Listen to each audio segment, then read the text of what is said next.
श्री गुरुभ्यो नमः। परमगुरुभ्यो नमः। श्रीमदानन्दतीर्थ भगवत्पादाचार्य गुरुभ्यो नमः। सृष्टिस्थित्यप्ययेहा नियति दृशितमो बन्धमोक्षाश्च यस्मात् अस्य श्री ब्रह्मरुद्र प्रभृति सुरनरद्वीषशत्रुवात्मकस्य विष्णोर्व्यस्ताः समस्ताः सकलगुणनिधिः सर्वदोषो व्यपेतः पूर्णानन्दाव्ययो यो गुरुरपि परमश्चिन्तयेतं महन्तम्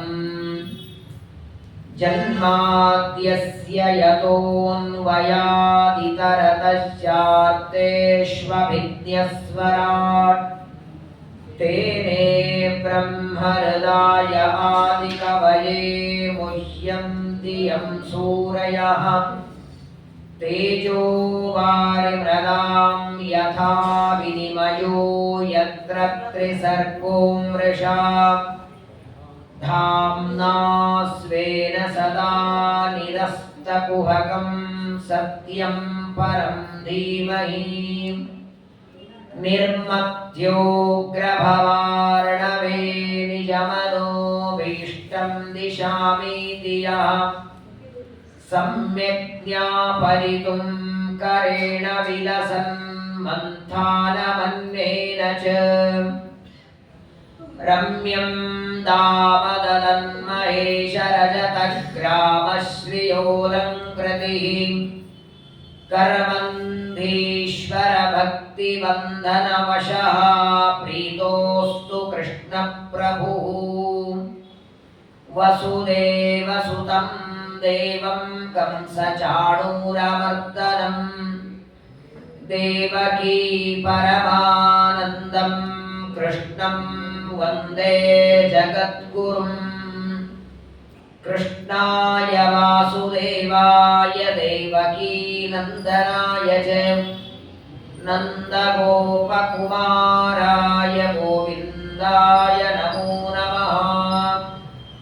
श्रीकृष्ण कृष्ण सकवृष्टिवृषावनिद्रुक्राजन्यवंशदहनामरवन्द्यवीर्य गोविन्द गोद्विजसुरार्तिहरावतार योगेश्वराखिल गुरो भगवन्नमस्ते।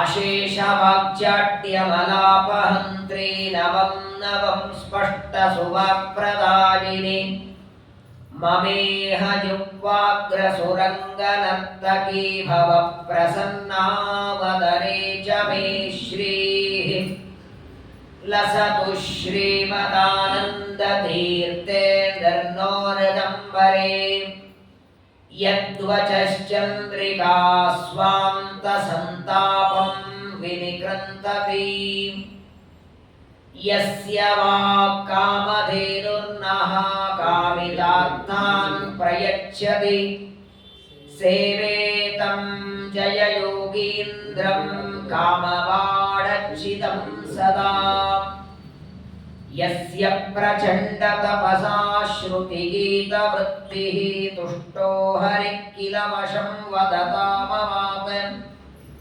श्रीमध्वसन्मतपयोनिधिपूर्णचन्द्रः श्रीविष्णुतीर्थमुनिराट्मुदमातनोतु आपादमौलिपर्यन्तं गुरूणामाकृतिं स्मरेत् तेन विघ्नाः प्रणश्यन्ति सिद्ध्यन्ति च मनोरथाः।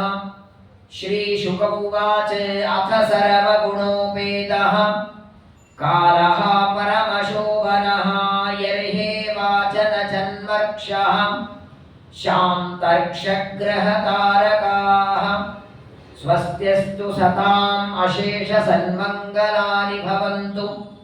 श्लोकैकश्रवणपठनमात्रेण कथावक्तुश्च श्रोतॄणां निखिलकलिकतकल्मषापनूतनपटुतरे मोक्षाद्यखिलपुरुषार्थसाधनीभूते ಶ್ರೀಮದ್ಭಾಗವತೆ ಮಹಾಪುರಾಣೇ ದಶಮಸ್ಕಂದೆ ಯತ್ಕಿಂಚಿತ್ ಪೂರ್ವೋಕ್ತ ಪ್ರಮೇಯಾನುವಾದಃ. ಹರಿಃ ಓಂ ಹರಿಃ ಓಂ ಹರಿಃ ಓಂ. ಶ್ರೀ ಗುರುಭ್ಯೋ ನಮಃ. ಶ್ರೀಕೃಷ್ಣ ಪರಮಾತ್ಮನ ಅವತಾರದ ಪವಿತ್ರವಾದ ಪುಣ್ಯ ಪರ್ವಕಾಲ ಜನ್ಮಾಷ್ಟಮಿ ಇವತ್ತು. ಅನಂತ ಜನ್ಮಗಳ ಪುಣ್ಯದಿಂದ ಪರಮಾತ್ಮನ ಪ್ರಸಾದದಿಂದ ಮಾತ್ರ ಅವನ ಆರಾಧನೆ ಮಾಡುವ ಭಾಗ್ಯ ಸಿಗತ್ತೆ. ದೇವರು ಅಂದ್ರೆ ಯಾರು ಅಂತ ಗೊತ್ತಿಲ್ಲದೆ ಬದುಕೋರು ಎಷ್ಟು ಜನ ಇಲ್ಲ ಪ್ರಪಂಚದಲ್ಲಿ. ದಿನ ಕಳೆಯೋ ದೊಡ್ಡದಲ್ಲ. ಏನು ನೋಡದೆ ಏನು ಮಾಡದೇನೆ ಆಯುಷ್ಯ ವ್ಯರ್ಥವಾಗಿ ಕ್ಷೀಣವಾಗಿ ಹೋಗ್ತದೆ. ಶ್ರೀಮದ್ ಭಾಗವತವನ್ನ ಶ್ರವಣ ಮಾಡ್ತಾ ಪರಮಾತ್ಮನ ಅನೇಕ ಮಹಿಮೆಗಳನ್ನ ಶುಕಾಚಾರ್ಯರು ಪರೀಕ್ಷಿತನಿಗೆ ವರ್ಣನ ಮಾಡುತ್ತಿದ್ದಾರೆ. ಕೃಷ್ಣಾವತಾರದ ಕಥೆಯನ್ನ ನಿರೂಪಣೆ ಮಾಡುತ್ತಿದ್ದಾರೆ. ನಿನ್ನೆ ದಿವಸ ದೇವಕಿಯ ಗರ್ಭದಲ್ಲಿ ಸನ್ನಿಹಿತರಾದ ಪರಮಾತ್ಮನಿಗೆ ಬ್ರಹ್ಮಾದಿ ದೇವತೆಗಳೆಲ್ಲ ಬಂದು ಗರ್ಭಸ್ತುತಿಯನ್ನ ಮಾಡಿದ್ದಾರೆ. ದೇವಕಿಯ ಗರ್ಭದಲ್ಲಿ ಇರುವ ಪರಮಾತ್ಮನನ್ನ ಚೆನ್ನಾಗಿ ಸ್ತೋತ್ರ ಮಾಡಿ ಆ ಭಗವಂತನಿಗೆ ಪ್ರದಕ್ಷಿಣೆ ನಮಸ್ಕಾರವನ್ನ ಮಾಡಿ ಒಂದು ಮಾತು ಬ್ರಹ್ಮದೇವರು ಮಾಡಿದ ಸ್ತೋತ್ರದಲ್ಲಿ ನಿನ್ನೆ ದಿವಸ ಕೇಳಿರಿ.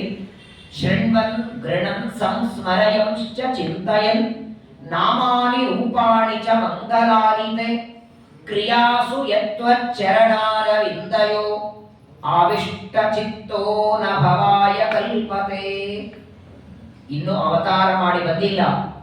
ಗರ್ಭದಲ್ಲಿ ಇರುವಾಗಲೇ ಬ್ರಹ್ಮದೇವರು ಪರಮಾತ್ಮನನ್ನ ಪ್ರಾರ್ಥನೆ ಮಾಡ್ತಾರೆ. ಹೇ ಸ್ವಾಮಿ, ನೀನು ಅವತಾರ ಮಾಡಿ ಬಂದ ಮೇಲೆ ನಿನ್ನ ನಾಮವನ್ನ, ಕೃಷ್ಣ ಅಂತನ್ನುವ ನಿನ್ನ ನಾಮವನ್ನು ಯಾರು ಸ್ಮರಣೆ ಮಾಡ್ತಾರೆ ಅಥವಾ ಕೃಷ್ಣಾವತಾರದಲ್ಲಿ ನೀನು ಮಾಡಿದ ಕಾರ್ಯಗಳನ್ನು ಯಾರು ನೆನೆಸ್ಕೊಳ್ತಾರೆ, ನಿನ್ನ ಕ್ರಿಯಾ, ನಿನ್ನ ಗುಣ, ನಿನ್ನ ರೂಪ, ನಿನ್ನ ಅವಯವ ಇದನ್ನ ಸ್ಮರಣೆ ಮಾಡಿದರೂ ಮತ್ತೆ ಸಂಸಾರಕ್ಕೆ ಬರೋದಿಲ್ಲ ಅಂತಾರೆ. ಪ್ರಪಂಚದೊಳಗೆ ಅಡಿಗೆ ಮಾಡೋರು ಬೇಕಾದ್ರೆ ಸಿಗ್ತಾರೆ, ಬಡಿಸೋರು ಸಿಗ್ತಾರೆ, ಪಾತ್ರೆ ತೊಳೆಯೋರು ಸಿಗ್ತಾರೆ. ಆದರೆ ಡ್ರೈವರು, ಸಾರಥಿ ಅಂತ ಆಗಿ ಭಗವದ್ಗೀತೆಯನ್ನು ಉಪದೇಶ ಮಾಡೋ ವ್ಯಕ್ತಿಯಲ್ಲಿ ಸಿಗ್ತಾರೆ. ಅರ್ಜುನನಿಗೆ ಕುರುಕ್ಷೇತ್ರ ಯುದ್ಧ ಭೂಮಿ, ಅಲ್ಲಿ ಮೈಕ್ ಇಲ್ಲ, ಟೇಬಲ್ ಇಲ್ಲ, ಫ್ಯಾನ್ ಇಲ್ಲ, ಕುರ್ಚಿ ಇಲ್ಲ, ಚಾಪೆ ಇಲ್ಲ, ಯುದ್ಧ ಭೂಮಿ. ಎರಡೂ ಕಡೆಗೆ ಸೈನ್ಯ ನಿಂತಿದೆ, ಕೈಯಲ್ಲಿ ಬಿಲ್ಲು ಬಾಣ ಹಿಡಿದಿದ್ದಾರೆ. ಒಂದು ಬಾರಿ ಶಂಖನಾದಾದರೆ ಯುದ್ಧ ಪ್ರಾರಂಭ ಆಗಬೇಕು. ಅಂತಹ ಸಂದರ್ಭದಲ್ಲಿ ಅರ್ಜುನನಿಗೆ ಭಗವದ್ಗೀತೆಯನ್ನು ಉಪದೇಶ ಮಾಡಿದ ಆ ಕೃಷ್ಣ ಪರಮಾತ್ಮನ ಅವತಾರದ ದಿನ ಇವತ್ತು. ದೇವರ ಯಾವ ಅವತಾರದಲ್ಲಿಯೂ ಮಾಡದೇ ಇರುವ ಕೆಲಸ ಇಲ್ಲಿ ಮಾಡಿದ್ದಾನೆ. ರಾಮಾವತಾರದಲ್ಲಿ ಅಂಬೆಗಾಲಿಟ್ಟದ್ದು ತೋರಿಸಿಲ್ಲ, ದೊಡ್ಡವನಾದದ್ದು, ಬೆಣ್ಣೆ ತಿಂದದ್ದು, ಮಣ್ಣು ತಿಂದದ್ದು, ಓಡಾಡಿದ್ದು ಏನೂ ತೋರಿಸಿಲ್ಲ. ಒಬ್ಬ ಸಾಮಾನ್ಯ ಮನುಷ್ಯ ತಾಯಿಯ ಗರ್ಭದಿಂದ ಹುಟ್ಟಿ ಬಂದ ಮೇಲೆ ಆ ಮಗು ಹೇಗೆ ಬೆಳೀತದೆ, ಬೆಳೀತಾ ಬೆಳೀತಾ ಯಾವ ಕರ್ಮವನ್ನ ಮಗು ಮಾಡುತ್ತದೆ ಅದನ್ನೆಲ್ಲ ತೋರಿಸಿದ ಅವತಾರ ಅಂದ್ರೆ ಅದು ಕೃಷ್ಣಾವತಾರ. ಅಂತಹ ಕೃಷ್ಣ ಪರಮಾತ್ಮನನ್ನ ಗರ್ಭದಲ್ಲಿ ಬ್ರಹ್ಮಾದಿ ದೇವತೆಗಳೆಲ್ಲ ಬಂದು ಪ್ರದಕ್ಷಿಣೆ ನಮಸ್ಕಾರ ಮಾಡಿ ಹೋಗಿದ್ದಾರೆ. ಗರ್ಭಸ್ತುತಿ ಆದ ಮೇಲೆ ದೇವರು ವಿಚಾರ ಮಾಡ್ತಾರೆ. ಅಥ ಸರ್ವ ಗುಣೋಪೇತ. ಅಥ ಅಂದ್ರೆ ಅನಂತರ. ಬ್ರಹ್ಮಾದಿ ದೇವತೆಗಳೆಲ್ಲರೂ ಸ್ತೋತ್ರ ಮಾಡಿ ಹೋದ ಮೇಲೆ ವಿಚಾರ ಮಾಡ್ತಾರೆ. ತಾನು ಅವತಾರ ಮಾಡುವುದಕ್ಕೆ ದೇವರು ಶ್ರಾವಣ ಮಾಸ ಆರಿಸಿಕೊಂಡಿದ್ದಾನೆ. ನಾವು ಡಿಸೈಡ್ ಮಾಡಿ ಹುಟ್ಟಲಿಕ್ಕಿಲ್ಲ. ಯಾವ ತಿಂಗಳು, ಯಾವ ಪಕ್ಷ, ಋತು, ಸಂವತ್ಸರ, ಅಯನ ಯಾವತ್ತು ಬೇಕೋ ಅವತ್ತು ನಾನು ಗರ್ಭದಿಂದ ಹುಟ್ಟಿ ಬರೋ ಹಾಗಿಲ್ಲ. ನಾವು ಬಂದ ಮೇಲೆ ಡಿಸೈಡ್ ಆಗತ್ತೆ. ಆಶ್ಲೇಷ ನಕ್ಷತ್ರನೋ, ರೋಹಿಣಿ ನಕ್ಷತ್ರನೋ, ಶಾಂತಿ ಅದನೋ, ವಾಂತಿ ಅದನೋ, ಭ್ರಾಂತಿ ಅದನೋ, ಹುಟ್ಟಿದ ಮೇಲೆ ಡಿಸೈಡ್ ಆಗೋದು. ನಮ್ದು ಅವತಾರ ಮಾಡೋದಕ್ಕೆ ಮೊದಲೇ ಪರಮಾತ್ಮ. ಯಾಕಂದ್ರೆ ಪರಮಾತ್ಮನಿಗೆ ಭಗವತ್ ಮುಂದೆ ತಾನೇ ಹೇಳ್ತಾರೆ ಗೋಪಿ ಗೀತದಲ್ಲಿ, ಶ್ರವಣ ಮಂಗಲಂ ಶ್ರೀಮದಾತಕಂ. ಪ್ರಪಂಚದೊಳಗೆ ನವವಿಧ ಭಕ್ತಿಯಲ್ಲಿ ಪ್ರಹ್ಲಾದರಾಜರು ಮೊದಲಿಗೆ ಹೇಳಿದ್ದೆ ಶ್ರವಣ.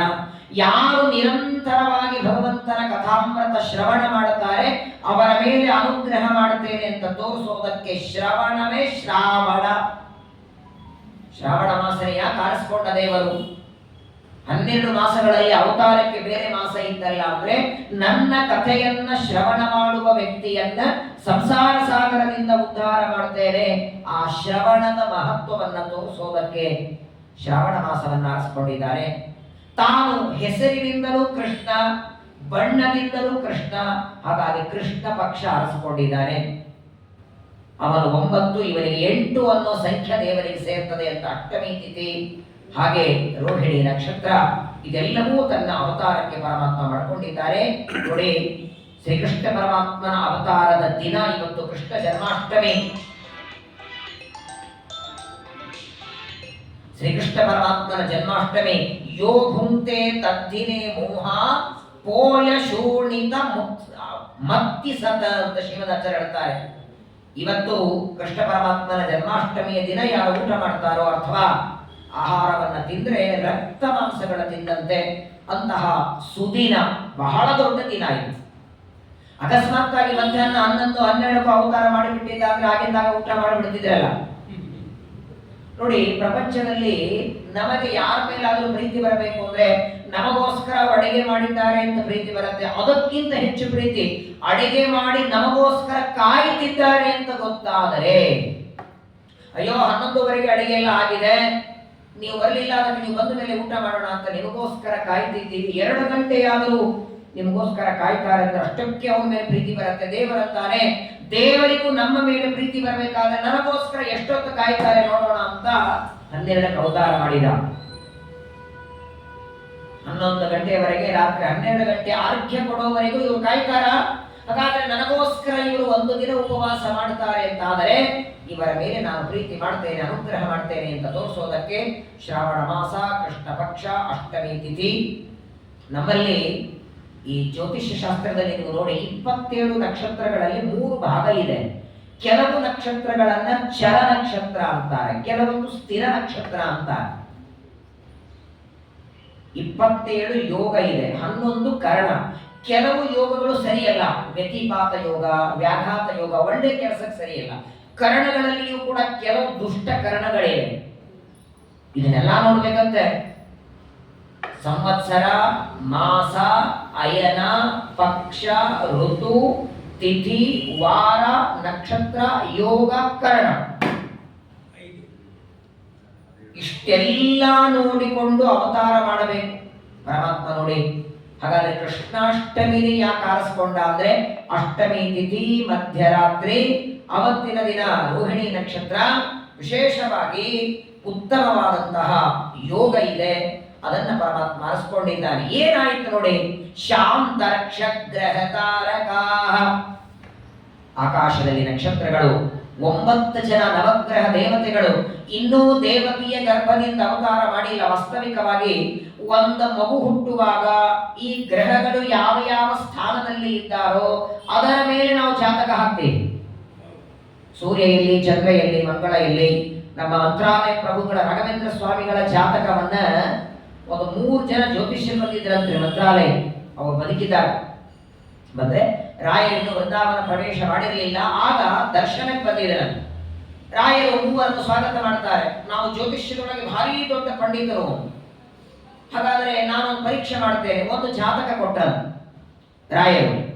ಒಂದು ಜಾತಕವನ್ನು 3 ಜನರಿಗೆ ಒಂದೇ ಜಾತಕ ಕೊಡ್ತಾರೆ. ನಿಮ್ಮ ನಿಮ್ಮ ಬುದ್ಧಿಯಿಂದ ಹೇಳಿ, ಈ ಜಾತಕದಲ್ಲಿದ್ದ ವ್ಯಕ್ತಿ ಎಷ್ಟು ವರ್ಷ ಬದುಕ್ತಾನೆ, ನಿಮ್ಮ ಬುದ್ಧಿಯಿಂದ ಹೇಳಿ ಅಂತ 3 ಜನರಿಗೆ ಕೊಟ್ರೆ ಒಂದು ಅರ್ಧ ಗಂಟೆ ವಿಚಾರ ಮಾಡಿ 3 ಜನ ಬಂದು ಹೇಳಿದ್ರು. ಒಬ್ಬವರು 100 ವರ್ಷ ಅಂತಾರೆ, ಇನ್ನೊಬ್ಬರು 300 ವರ್ಷ ಅಂತಾರೆ, ಇನ್ನೊಬ್ಬರು 700 ವರ್ಷ ಅಂತಾರೆ. ಜಾತಕ ಒಂದೇ.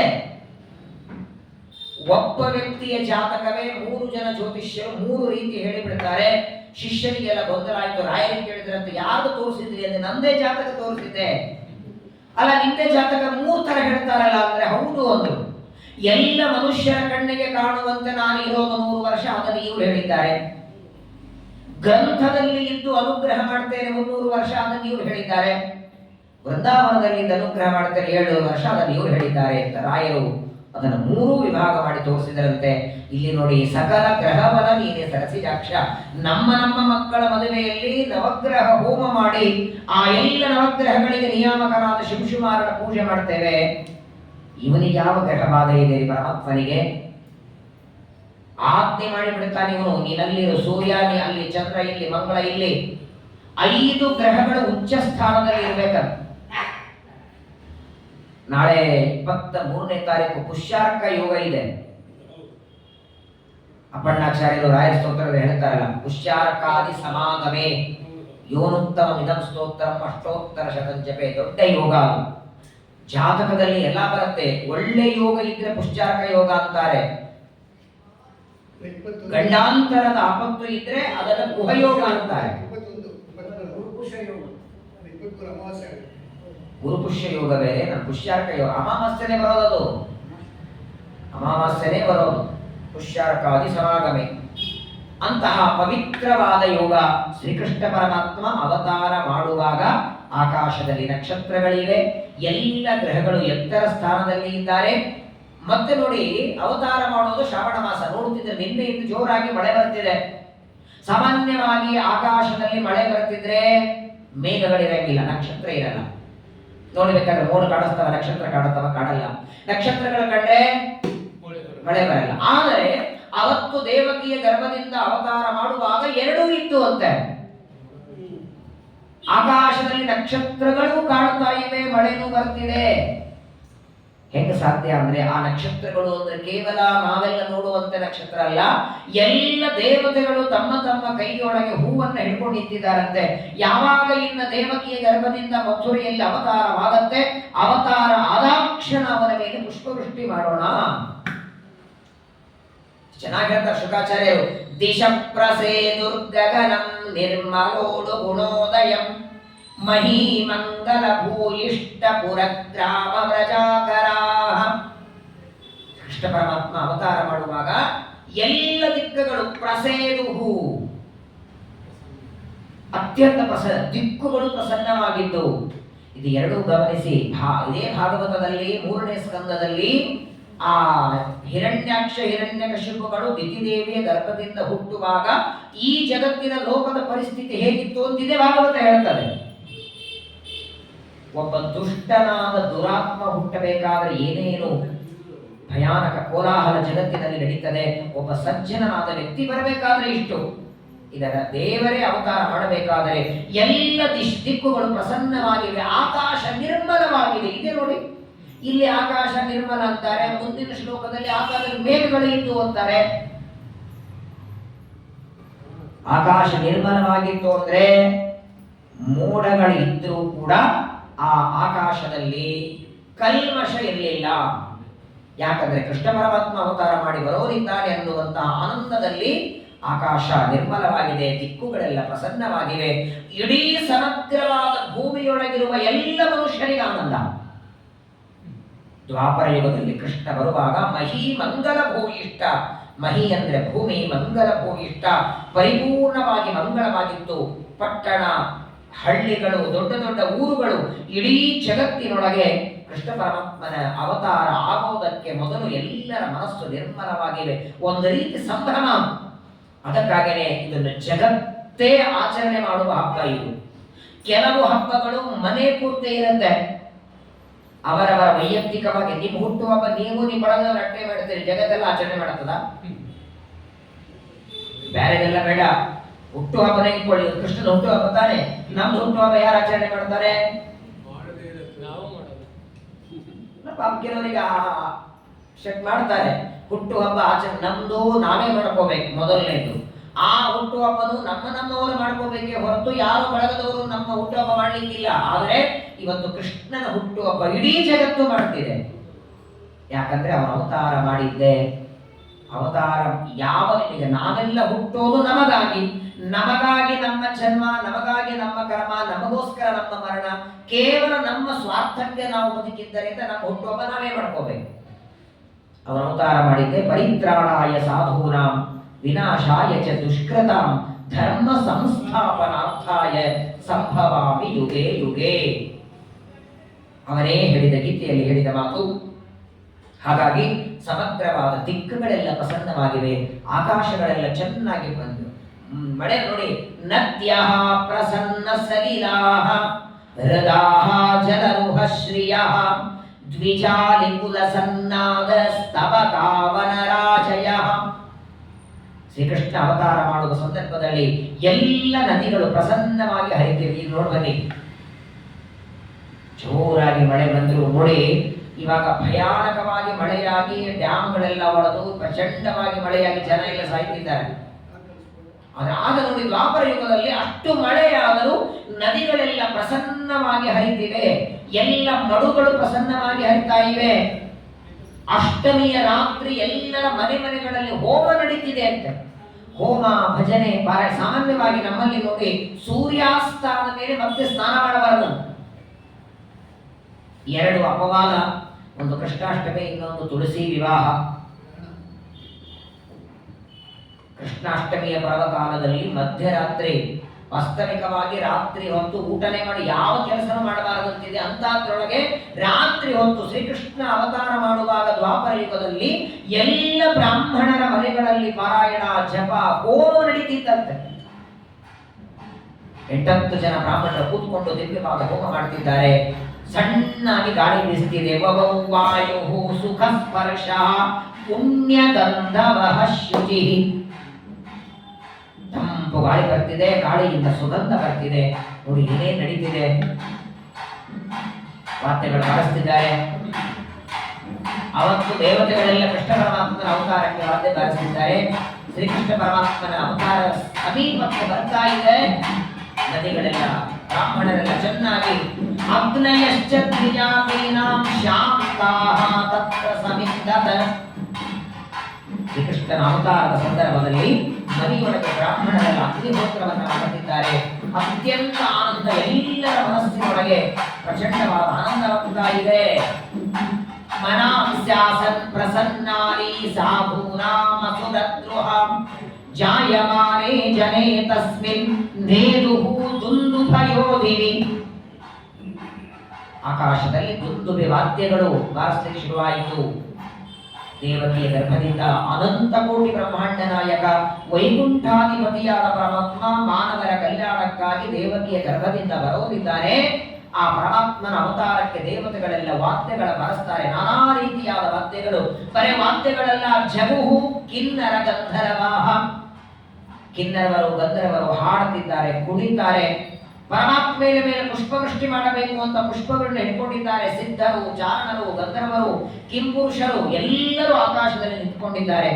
ವಿದ್ಯಾಧರರು, ಸನತ್ಕುಮಾರರು, ಏನ್ ಸಂಭ್ರಮ ನೋಡಿ. ಒಂದು ತಾಯಿಯ ಗರ್ಭದಿಂದ ಮಗು ಹುಟ್ಟಬೇಕಾದ್ರೆ ಆ ತಾಯಿ ಮಹಾರಾಜರ ಪಕ್ಕದಲ್ಲಿ ಅಪ್ಪನೂ ಇರಲು ಅವನು ಹೊರಗೆ ಇರ್ತಾನೆ.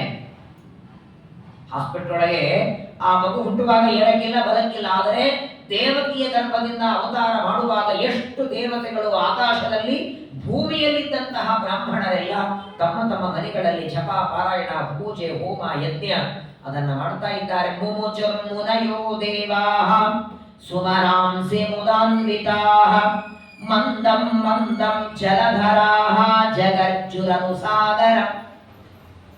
ಹಿಂದೆ ಹೇಳಿದರು ಆಕಾಶಗಳೆಲ್ಲ ಸ್ವಚ್ಛವಾಗಿದ್ದು ಅಂತ. ಈಗ ಹೇಳ್ತಾರೆ ಶುಕಾಚಾರ್ಯರು, ಕೃಷ್ಣಾವತಾರ ಆಗುವಾಗ, ಇನ್ನೂ ಅವತಾರ ಮಾಡಬೇಕಾದಾಗ ಮಂದಂ ಮಂದಂ ಜಲಧರ, ಸಣ್ಣಾಗಿ ಮಳೆ ಬರ್ತಿವೆ.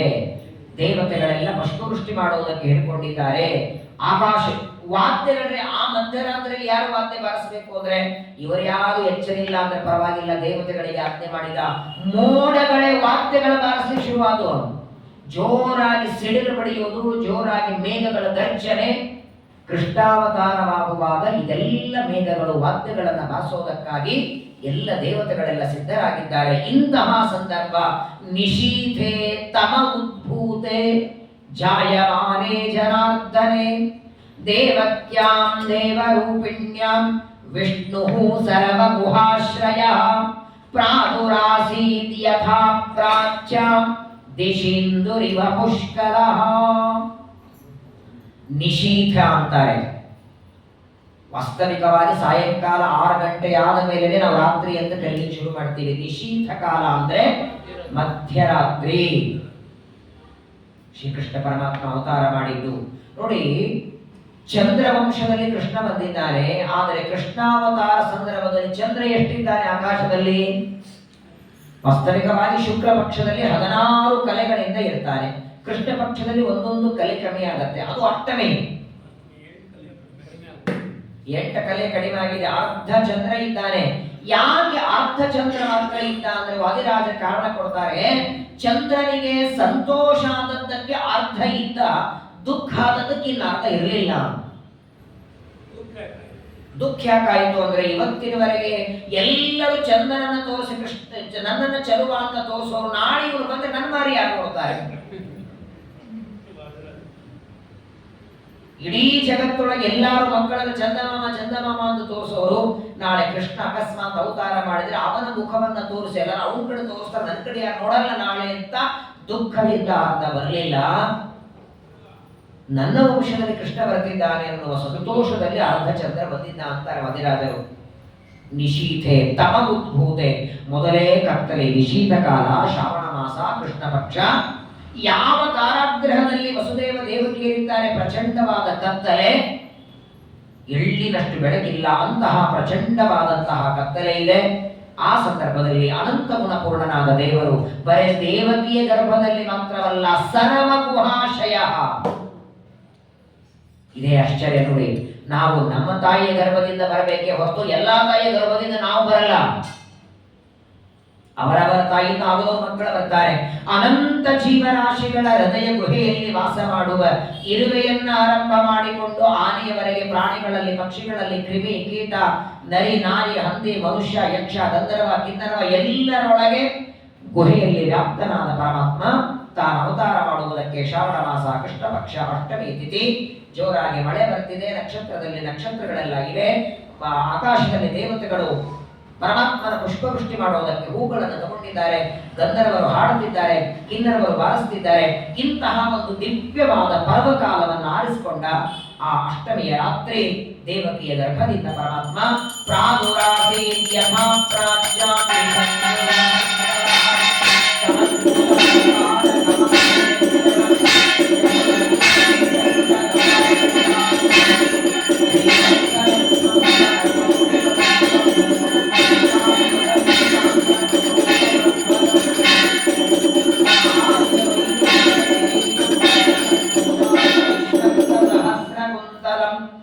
ಉತ್ತಾಮ ಕಂಚಂಗದ ಕಂಕಣಾದಿಭಿಃ ವಿರೋಚಮಾನಂ ವಸುದೇವ ಐಕ್ಷದ. ಗೋಪಾಲ ಕೃಷ್ಣ ಭಗವಾನ ಕೀ ಜೈ. ಅತ್ಯಂತ ಮನೋಹರವಾದ ಪುಣ್ಯತಮವಾದ ದಿವ್ಯವಾದ ಪರ್ವಕಾಲ. ಅಂತಹ ನಿಶೀತ ಕಾಲದಲ್ಲಿ ರೋಹಿಣಿ ನಕ್ಷತ್ರದಲ್ಲಿ ಚಂದ್ರ ಅರ್ಧ ಆಕಾರದಲ್ಲಿ ಇರುವಾಗ, ಆಕಾಶದ ತುಂಬೆ ನಕ್ಷತ್ರಗಳಿರುವಾಗ ಪರಮಾತ್ಮ ದೇವಕಿಯ ಗರ್ಭದಿಂದ ಅವತಾರ ಮಾಡಿದ. ನಾವೆಲ್ಲರೂ ತಾಯಿಯ ಗರ್ಭದಿಂದ ಬರುವಾಗ ಅಳತಾ ಅಳತಾ ಮಕ್ಕಳು ಬರುವಂತೆ ಬರಲಿಲ್ಲ. ಅದಕ್ಕಾಗಿಯೇ ಅವನ ಜನ್ಮವನ್ನು ಅವತಾರ ಅನ್ನೋದು. ಪ್ರಾದುರ್ಭಾವೋ ಹರೆಯ ಜನಿ ಅಂತ ಆಚಾರ್ಯರು. ಹುಟ್ಟಿದ ಕೃಷ್ಣ ಜನ್ಮ ಅಷ್ಟಮಿ.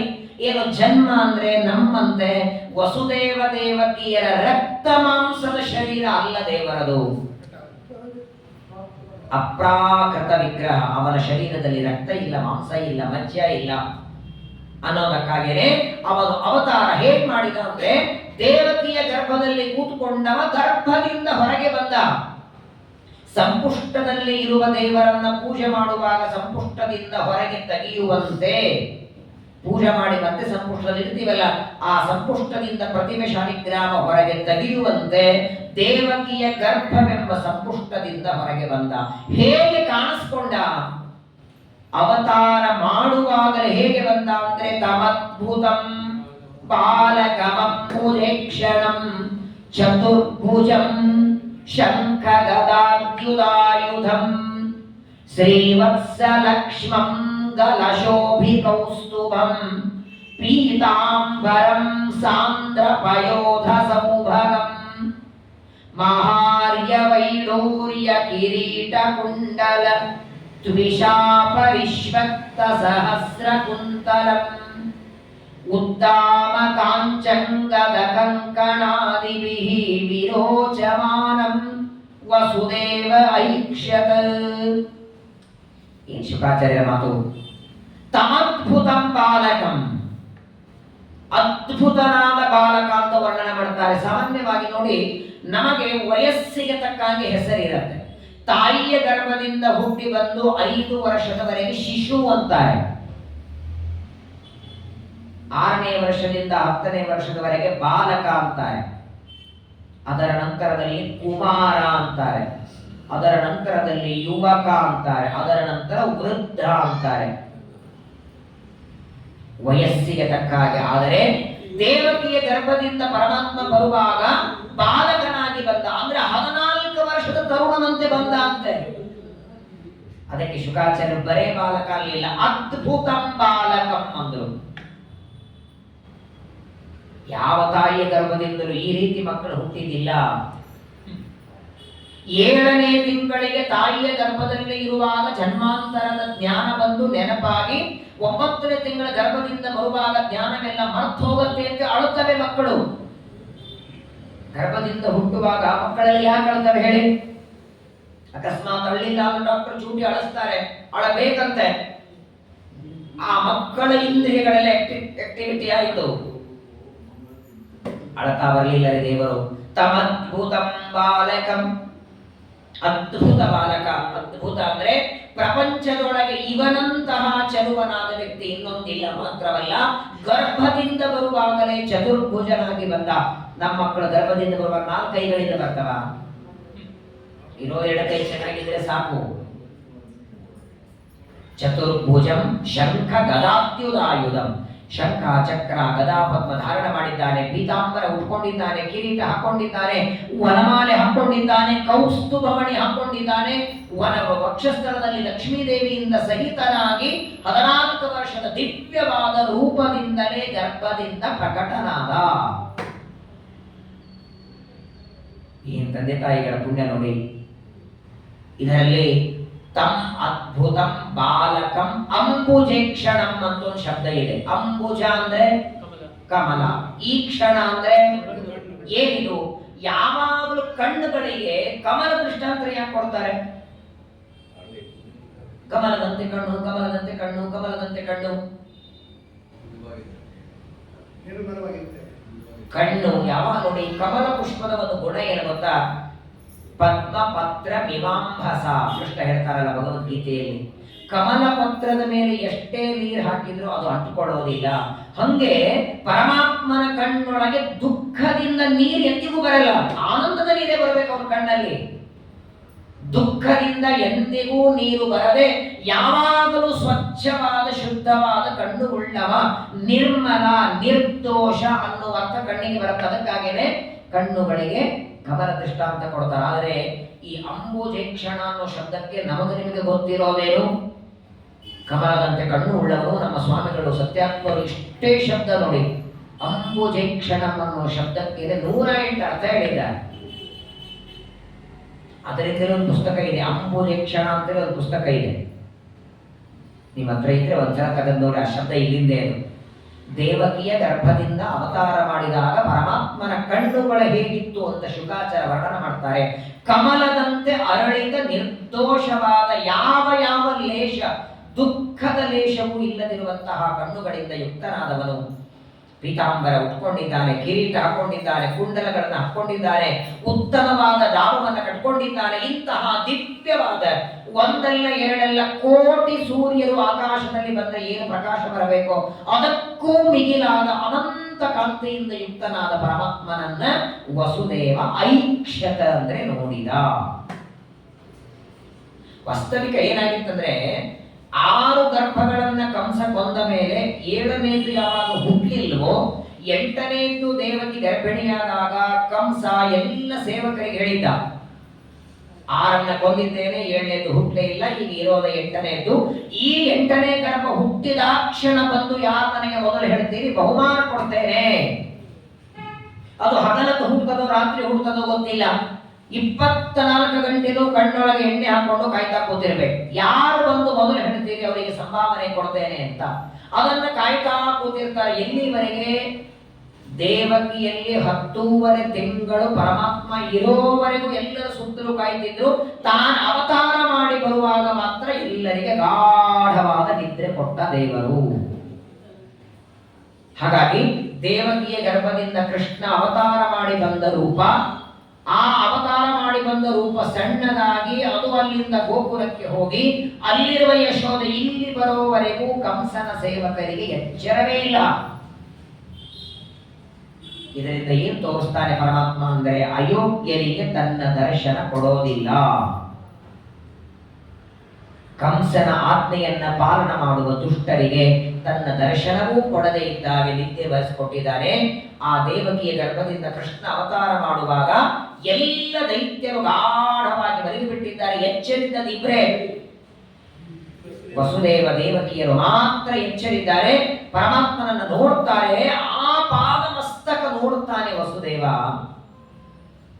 ಯಾವ ತಂದೆಗೆ ಆನಂದ ಆಗಲ್ಲ ಹೇಳಿ? ಅಕಸ್ಮಾತ್ತಾಗಿ ನಿಮ್ಮ ಮಗನಿಗೆ ಕೃಷ್ಣನ ವೇಷ ಹಾಕಿ ಇವಾಗೆಲ್ಲ ಮಾಡ್ತಾರೆ ನೋಡಿ, ಕೃಷ್ಣಾಷ್ಟಮಿ ಮಕ್ಕಳಿಗೆಲ್ಲ ಕೃಷ್ಣನ ವೇಷ ಹಾಕಿ ಎಲ್ಲ ಕೂಡಿಸ್ತಿರ್ತಾರೆ. ಇವ್ರು ಇಲ್ಲಿ ಕೂತ್ಕೊಂಡು ವಿಡಿಯೋ ಮಾಡ್ತಿರ್ತಾರೆ ತಮ್ಮ ಮಗನ್ ತಾವೇ. ಆದ್ರೆ ಆ ನಿಮ್ಮ ಮಗ ಕೃಷ್ಣ ಆಗ್ಲಿಕ್ಕೆ 8 ವರ್ಷ ಬೇಕಾಯಿತು. 8, 10, 12 ವರ್ಷ. ಇವನು ಅವತಾರ ಮಾಡಿದ ದಿನವೇ ಪೀತಾಂಬರ ಉಟ್ಕೊಂಡಿದ್ದಾನೆ, ಕಿರೀಟ ಹಾಕೊಂಡಿದ್ದಾನೆ, ವಕ್ಷಸ್ಥಳ ಲಕ್ಷ್ಮಿ ಇದೆ, ಇಲ್ಲೇ ಅಲಂಕಾರ ಮಾಡಿದ್ದಲ್ಲ. ವಾದಿರಾಜು ಲಕ್ಷ್ಮೀ ರುಕ್ಮಿಣೀಶ್ವರಿಯಲ್ಲಿ ಹೇಳ್ತಾರೆ, ಒಂದು ವೇಳೆ ಕೃಷ್ಣ ಪರಮಾತ್ಮನ ದೇಹ ವಸುದೇವ ದೇವಕಿಯರ ರಕ್ತ ಮಾಂಸಗಳಿಂದಲೇ ಮಾಡಿದ್ದಾಗಿದ್ರೆ ಶಂಖಚಕ್ರ ಎಲ್ಲಿಂದ ಬಂತು ಅಂತ ಕೇಳ್ತಾರೆ. ರಕ್ತದಿಂದ ನಿರ್ಮಾಣವಾದ ಶರೀರಕ್ಕೆ ಶಂಖಚಕ್ರ ಇದೆಯಾ? ಹಂಗೋಗೋದ್ರೆ ನಮಗೆಲ್ಲನೂ ಬರಬೇಕಾಗಿತ್ತು. ಅವನು ಬರುವಾಗಲೇ ಪೀತಾಂಬರ ಉಟ್ಕೊಂಡು ಬಂದ. ನಾವು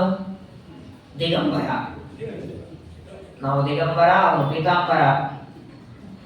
ಬಟ್ಟೆನೇ ಇಲ್ಲದೆ ನಾವೆಲ್ಲ ಹುಟ್ಟಿ ಬರ್ತೇವೆ. ಪೀತಾಂಬರ ಉಟ್ಕೊಂಡಿದ್ದಾನೆ, ಕಿರೀಟ, ಶಂಖ, ಚಕ್ರ, ಅದ್ಭುತವಾದ ರೂಪದಿಂದ ಪ್ರಕಟಗೊಳ್ತಾನೆ. ಆ ಭಗವಂತನ ರೂಪವನ್ನ ನೋಡಿದ ಕ್ಷಣ ಮೊದಲು ಕಣ್ಣು ಮುಚ್ಚಿಬಿಟ್ಟಂತೆ ದಂಪತಿಗಳು. ಯಾಕಂದ್ರೆ ಅಷ್ಟು ತೇಜಸ್ಸನ್ನ ನೋಡ್ಲಿಕ್ಕಾಗಲಿಲ್ಲ. ಎಲ್ಲೋ ದೂರದಲ್ಲಿರುವ ಸೂರ್ಯನ ಕಿರಣಗಳೇ ನೋಡ್ಲಿಕ್ಕಾಗಲ್ಲ. ಕಣ್ಣು ಮುಚ್ಚಿ ಬಿಡ್ತಾರೆ. ಯಾವಾಗ ವಸುದೇವ ದೇವಕಿಯರು ಕಣ್ಣು ಮುಚ್ಚುತ್ತಾರೋ ಪರಮಾತ್ಮ ತನ್ನ ಪ್ರಕಾಶವನ್ನ ಸ್ವಲ್ಪ ಕಡಿಮೆ ಮಾಡಿದ. ಅವರು ದರ್ಶನ ಮಾಡಿಕೊಳ್ಳುವುದಕ್ಕೆ ಎಷ್ಟು ಬೇಕೋ, ಅವರು ದರ್ಶನ ಮಾಡುವುದಕ್ಕೆ ಎಷ್ಟು ಬೇಕೋ ಅಷ್ಟು ಪ್ರಕಾಶವನ್ನ ಪರಮಾತ್ಮ ಮಾಡುತ್ತಾನೆ. ಆಗ ದೇವಕಿ ವಸುದೇವ ಇಬ್ಬರೂ ಕಣ್ಣು ತೆಗಿತಾರೆ. ಪ್ರಾಯ ಜಗತ್ತಿನೊಳಗೆ ಒಂದು ಗರ್ಭದಿಂದ ಮಗು ಹುಟ್ಟಿದಾಗ ಹುಟ್ಟಿದ ಮಗುವನ್ನ ತಂದೆ ತಾಯಿಗಳ ಸ್ತೋತ್ರ ಮಾಡಿದೆಲ್ಲೂ ಇಲ್ಲ. ಮೊದಲನೇದು ಆ ಗರ್ಭದಿಂದ ಹುಟ್ಟಿದ ಮಗು ಎಷ್ಟು ಕೆಜಿ ಇದೆ, ಅಕಸ್ಮಾತ್ ಆಗಿ ಅದು ಸಣ್ಣದಿದ್ರೆ ಅಕಸ್ಮಾತ್ ಚೆನ್ನಾಗಿ ಅದಕ್ಕೆ ಆರೋಗ್ಯ ಇಲ್ಲ ಅಂದ್ರೆ ಡಾಕ್ಟರ್ ಅಲ್ಲಿಂದ ಒಯ್ದು ಬಿಡ್ತಾರೆ. ತಾಯಿ ಮಗ ಮುಖ ನೋಡದೆ 6 ತಿಂಗಳಾದ ಮೇಲೆ. ಏನ್ರಿ ಭಗವಂತನ ಅನುಗ್ರಹ ನೋಡಿ ದೇವಕಿಯ ಮೇಲೆ. ವಸುದೇವ ದೇವಕಿಯರು ನೋಡ್ತಾರೆ. ಆಗಿಂದ ಆದ ವಸುದೇವನ ಬಾಯಿಂದ ಬಂತು ನೋಡಿ. ಪರಮಾತ್ಮನನ್ನು ನೋಡಿ ಸ್ತೋತ್ರ ಮಾಡ್ತಾನೆ. ವಿದಿತೋಸಿ ಭವಾನ್ ಸಾಕ್ಷಾತ್ ಪುರುಷಃ ಪ್ರಕೃತೆ ಪರಃ ಕೇವಲಾನುಭವಾನಂದ ಸ್ವರೂಪ ಸರ್ವ ಬುದ್ಧಿ ದೃಕ್. ಹೇ ಪರಮಾತ್ಮ, ಇವತ್ತು ನೀನು ನನ್ನ ಹೆಂಡತಿಯಾದ ದೇವಕಿಯಲ್ಲಿ ಅವತಾರ ಮಾಡಿದೆ. ನಾಳೆ ಇವರೆಲ್ಲ ಜಗತ್ತೊಳಗೆ ಕೃಷ್ಣನ ತಂದೆ ವಸುದೇವ ಅಂತ ನನ್ನನ್ನು ಕರೀತಾರೆ. ಆದರೆ ವಾಸ್ತವಿಕವಾಗಿ ನೀನು ನನ್ನ ಮಗ ಅಲ್ಲ ಅಂತಾನೆ. ಈ ಪೀತಾಂಬರ, ಕಿರೀಟ, ಚಕ್ರ, ಶಂಖ, ಗದ, ಪದ್ಮ ಇಂತಹ ಅದ್ಭುತವಾದ ಈ ರೂಪಕ್ಕೆ ನಾನು ತಂದೆ ಆಗ್ಲಿಕ್ಕೆ ಸಾಧ್ಯವಿಲ್ಲ. ನಿನಗೆ ತಂದೆ ಇಲ್ಲ, ತಾಯಿ ಇಲ್ಲ. ಕೇವಲ ಒಂದಂಶದಿಂದ ನನ್ನ ಹೆಂಡತಿಯ ಉದರದಲ್ಲಿ ಪ್ರವೇಶ ಮಾಡಿ ನಿನ್ನ ಇಚ್ಛೆಯಿಂದಲೇ ಗರ್ಭದಲ್ಲಿ ಪ್ರವೇಶ ಮಾಡಿದೆ. ನಿನ್ನ ಇಚ್ಛೆಯಿಂದಲೇ 10 ತಿಂಗಳಿದ್ದೆ. ನಿನ್ನ ಇಚ್ಛೆಯಿಂದಲೇ ನೀನು ಪ್ರಕಟನಾಗಿ ಬಂದಂತೆ ಹೊರತು ನನ್ನಿಂದ ನಿರ್ಮಾಣವಾದ ಶರೀರ ನಿನ್ನದಲ್ಲ. ಯದಾದಿತ್ಯಗತಂ ತೇಜೋ ಜಗತ್ ಭಾಸಯತೆ ಅಖಿಲಂ ಯಶ್ಚಂದ್ರವಸಿ ಯಚ್ಚಾಗ್ನವು ತತ್ತೇಜೋ ವಿದ್ಧಿಮಾಮಕಂ. ಇಡೀ ಜಗತ್ತನ್ನ ಬೆಳಗುವ ಸೂರ್ಯನ ಪ್ರಕಾಶ ನಂದು ಅಂತಾನೆ ಕೃಷ್ಣ. ಒಬ್ಬ ಸೂರ್ಯ ಪ್ರಕಾಶ ಬಂದು ಜಗತ್ತಿನಲ್ಲಿ ಸೂರ್ಯೋದಯವಾದರೆ ಇಡೀ ಜಗತ್ತಿಗೂ ಬೆಳಕು ಬರ್ತದೆ ನೋಡಿ. ಈ ಜಗತ್ತಿಗೆ ಒಬ್ಬನೇ ಸೂರ್ಯ. ಬಸವೇಶ್ವರ ಸೂರ್ಯ ಬೇರೆ, ರಾಜಾಜಿನಗರ ಸೂರ್ಯ ಬೇರೆ, ಹಂಗೇನಿಲ್ಲ. ಅಥವಾ ಬೆಂಗಳೂರು ಸೂರ್ಯ ಬೇರೆ, ಮೈಸೂರಿಗೆ ಬೇರೆ ಅಂತಿಲ್ಲ. ಒಬ್ಬನೇ ಸೂರ್ಯ ಇಡೀ ಜಗತ್ತನ್ನು ಬೆಳಗುತ್ತಾನೆ. ಅಂತಹ ಅನಂತ ಸೂರ್ಯನಿಗೂ ಮಿಗಿಲಾದ ಕಾಂತಿ ಪರಮಾತ್ಮನ ಉಗುರಿನಲ್ಲಿದೆ ಅಂತೆ. ಈ ನಿನ್ನ ಸ್ವರೂಪವನ್ನ ನೋಡಿ ಪರಮಾನಂದ ಆಯಿತು. ನೀನು ಯಾರು ಅಂತ ಕೇಳ್ತಾನೆ. ಮಗನ ನೀನು ನಿಜವಾಗಿಯೂ ತಂದೆ ತಾಯಿಗಳ ರಕ್ತ ಮಾಂಸದಿಂದ ಹುಟ್ಟಿದಂತಹ ಮಗ ಅಲ್ಲ. ನೀನು ಸರ್ವಜ್ಞ, ಸರ್ವೋತ್ತಮ, ಸಚ್ಚಿದಾನಂದ ಕಶ್ಯಪ ಅಲ್ವೇ ಇವರು. ಅನಂತ ವೇದಗಳನ್ನು ಓದವರು.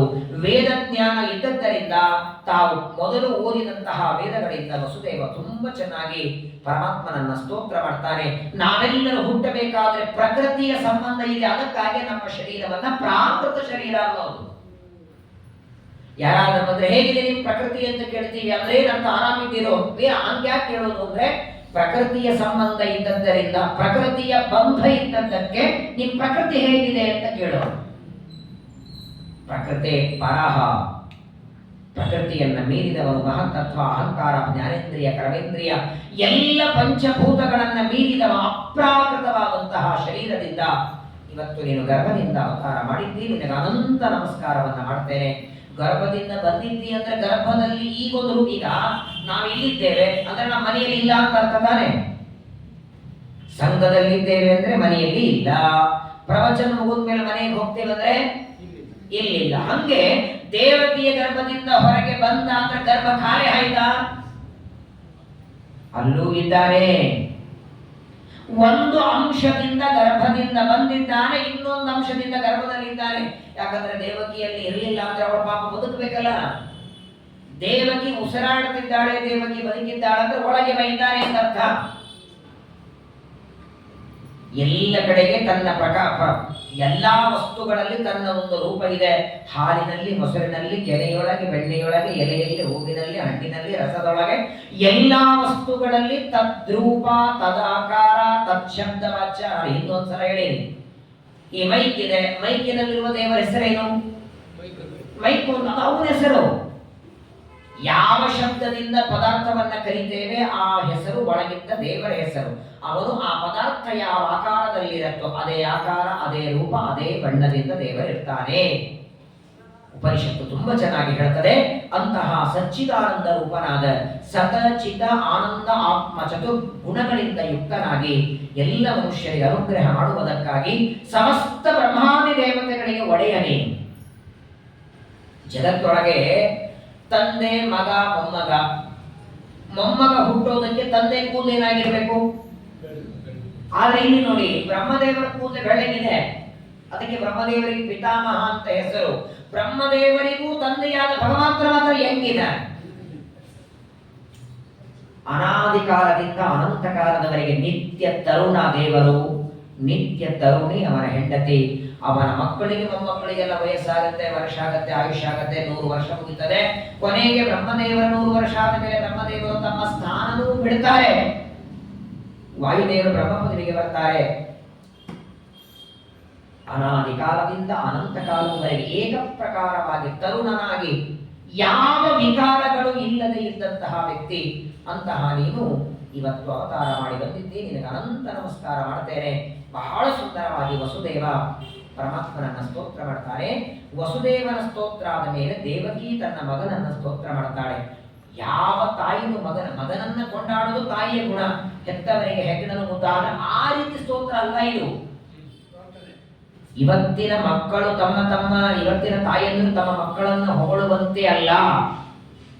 ಯಾಕಂದ್ರೆ ಬ್ರಹ್ಮದೇವರು ಗರ್ಭದಲ್ಲಿ ಇರುವ ಪರಮಾತ್ಮನನ್ನ ಸ್ತೋತ್ರ ಮಾಡಿ ಹೋಗುವಾಗ ಒಂದು ಮಾತು ಹೇಳಿ ಹೋಗಿದ್ದರಂತೆ ದೇವಕಿಗೆ. ಗರ್ಭಸ್ತುತಿ ಮುಗಿಸ್ಕೊಂಡು ಹೋಗುವಾಗ, ಈಗ ನಿನ್ನ ಸತ್ಯ ಗರ್ಭದಲ್ಲಿ ಅವತಾರ ಮಾಡಿ ಬರುವ ವ್ಯಕ್ತಿ ಸಾಮಾನ್ಯ ವ್ಯಕ್ತಿಯಲ್ಲ, 14 ಲೋಕಾತ್ಮಕ ಬ್ರಹ್ಮಾಂಡಕ್ಕೆ ಒಡೆಯನಾದ ಪರಮಾತ್ಮ ನಿನ್ನ ಗರ್ಭದಿಂದ ಬರೆದಿದ್ದಾನೆ ಅಂತ ಹೇಳೇ ಹೋಗಿದ್ದು. ಹಾಗಾಗಿ ಆ ಪರಮಾತ್ಮನ ಜ್ಞಾನ ಮೊದಲೇ ಇದ್ದವಳಿಗೆ ಕಶ್ಯಪರ ಮಡದಿಯಾದದ್ದರಿಂದ ದೇವರೇ ನನ್ನ ಗರ್ಭದಲ್ಲಿದ್ದಾನೆ ಅಂತ ಇತ್ತು. ಆದರೂ ಬ್ರಹ್ಮದೇವರು 2 ಮಾತು ಹೇಳಿದ್ದಕ್ಕೆ ಇನ್ನೂ ಹೆಚ್ಚಿಗೆ ಭಗವಂತನ ಜ್ಞಾನ ಅವರಿಗೆ ಉದ್ಬೋಧನೆಯಾಗಿ ದೇವಕಿ ಪರಮಾತ್ಮನನ್ನ ಪ್ರಾರ್ಥನೆ ಮಾಡ್ತಾಳೆ. ದೇವಕಿ ಅಂತಾಳೆ, ನನ್ನ ಗರ್ಭದಿಂದ ಬಂದು ನಾನಿನ್ನ ಮಗು ಅಂತ ಕರಿಬೇಕು, ಆದರೆ ಇವತ್ತಿನವರೆಗೆ ಇಂಥ ರೂಪ ಯಾವ ತಾಯಿಯೂ ತನ್ನ ಮಗನ್ನು ನೋಡಿಲ್ಲ ಅಂತಾಳೆ.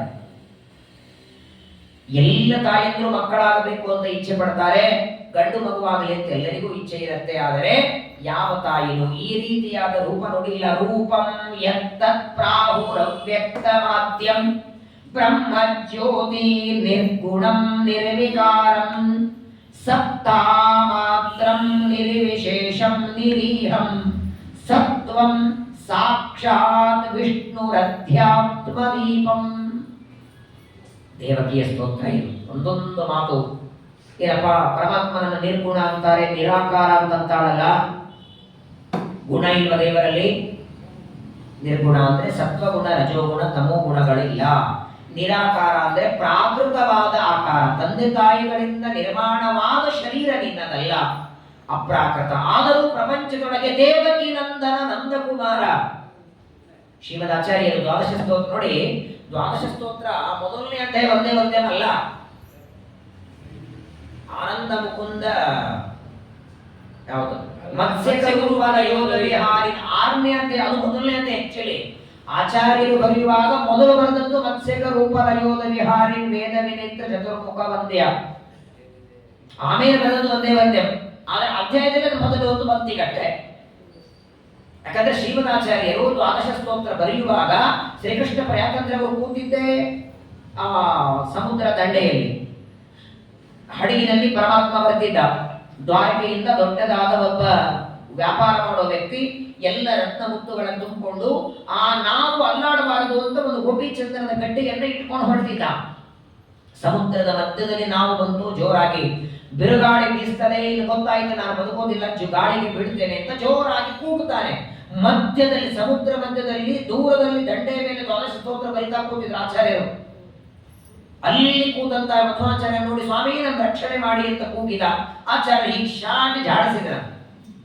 ಏನಾಗ್ಬೇಕದ್ರಿಂದ? ಶ್ರೀಮದ್ ಆಚಾರ್ಯರು ಶಾಟಿಯನ್ನ ಝಾಡಿಸಿದ್ರೆ ಆ ಗಾಳಿ ಆ ವ್ಯಕ್ತಿಯನ್ನ ಸುರಕ್ಷಿತ ದಂಡೆ ಕರ್ಕೊಂಡು ಬಂತಾನೆ.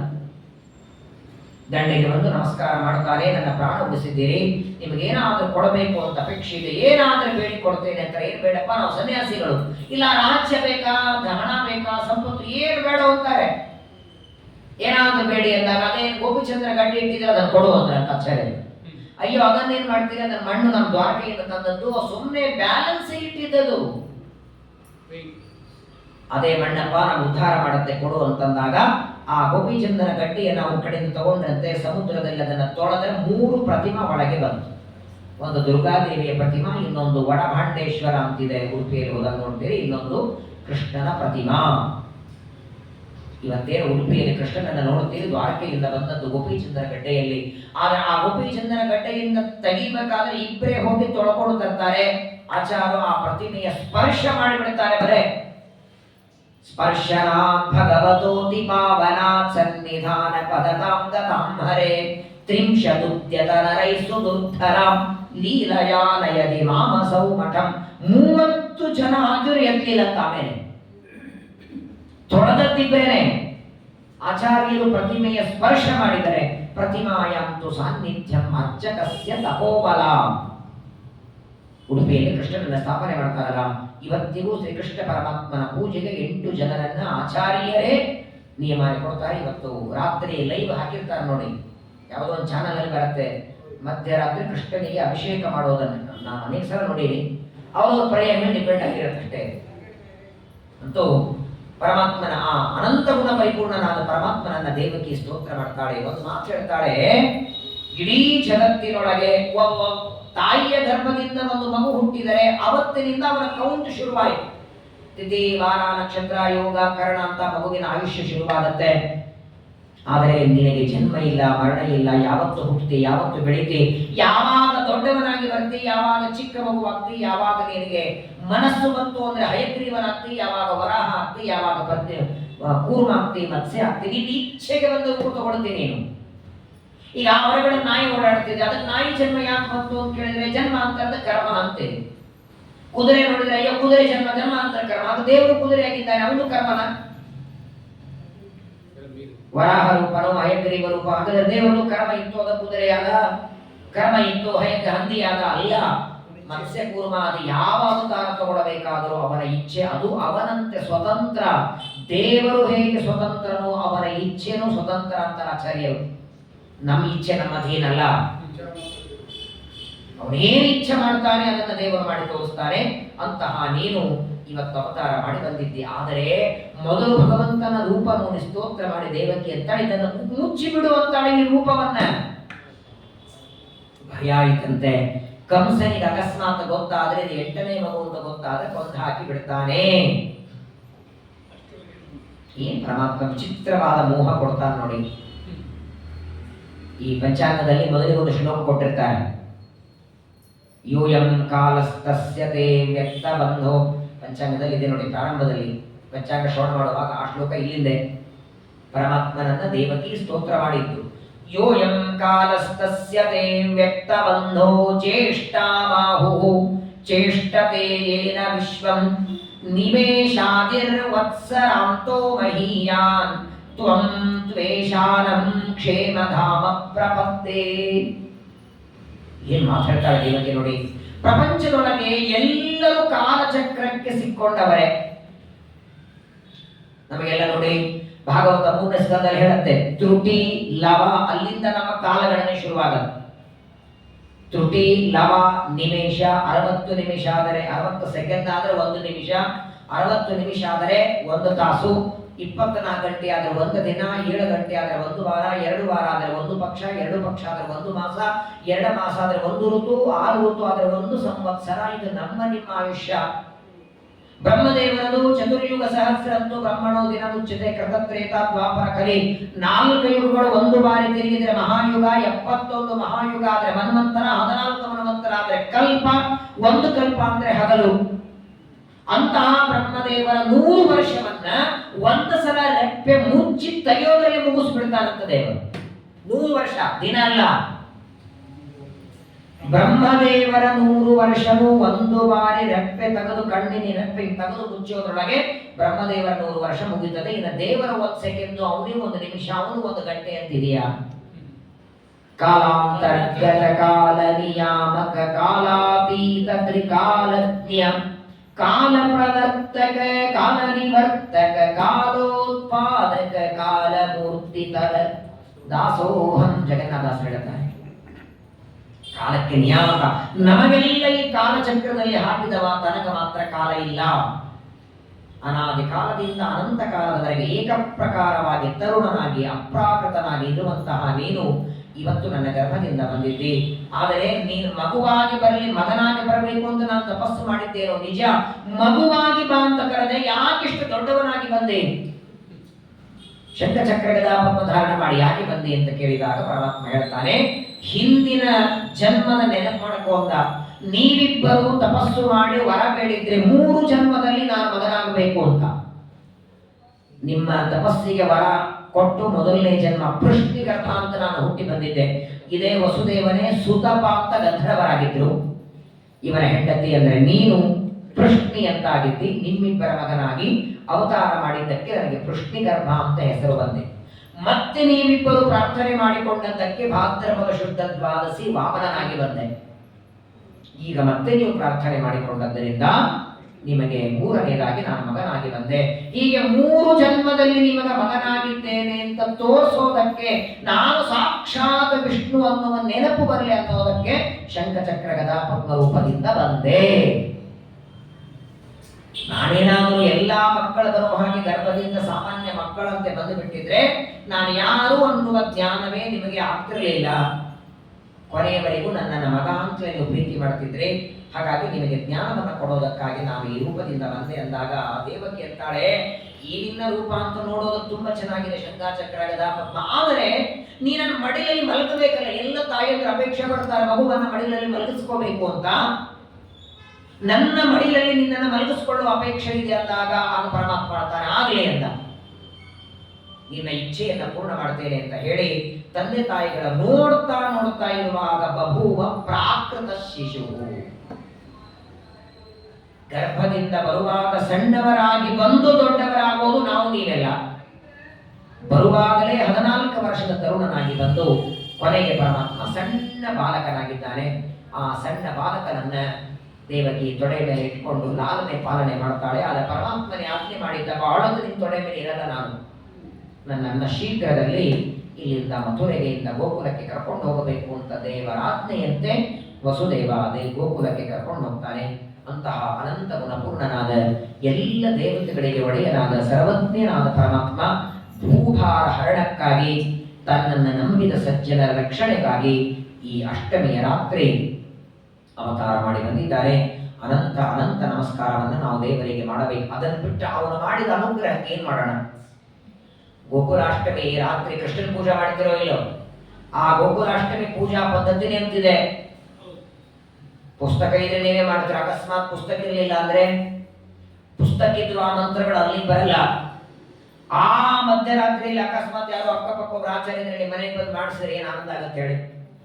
12 ಗಂಟೆಗೂ ಆಚಾರ ಬಂದು ಮಾಡಿಸಿದ್ರೆ ವಿಚಾರ ಮಾಡಿ. ಕೃಷ್ಣಾಷ್ಟಮಿ ಪೂಜಾ ಮಾಡಿಸ್ಲಿಕ್ಕೆ ಆಚಾರ ಬಂದ್ರೆ ಆನಂದ, ಇನ್ನು ಕೃಷ್ಣ ಬಂದ್ರೆ ಏನು ಆನಂದ ಆಗಬೇಕು? ಯಾರ ಪೂಜೆ ಮಾಡಿಸ್ಲಿಕ್ಕೆ ಆಚಾರ ಬಂದ್ರೆ ಆನಂದ ಪಡ್ತೀವಂದ್ರೆ ವೈಕುಂಠವನ್ನ ಬಿಟ್ಟು ನಮ್ಮ ಉದ್ಧಾರಕ್ಕಾಗಿ ಭೂಮಿಗೆ ಬಂದಿದ್ದಾನೆ ಕೃಷ್ಣ ಪರಮಾತ್ಮ. ಅವನ ಅವತಾರದ ಸಂಭ್ರಮವನ್ನ ನಾವೆಲ್ಲರೂ ಆಚರಣೆ ಮಾಡೋಣ.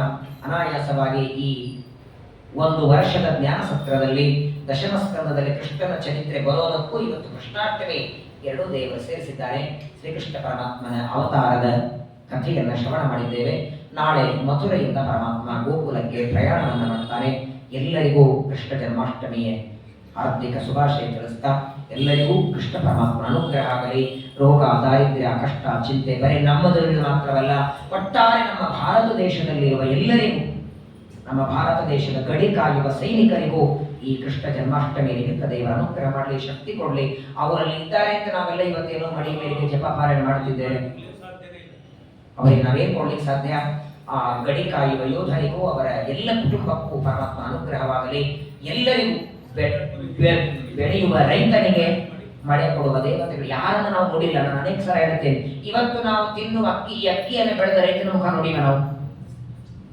80 ವರ್ಷ ಆಯ್ತು.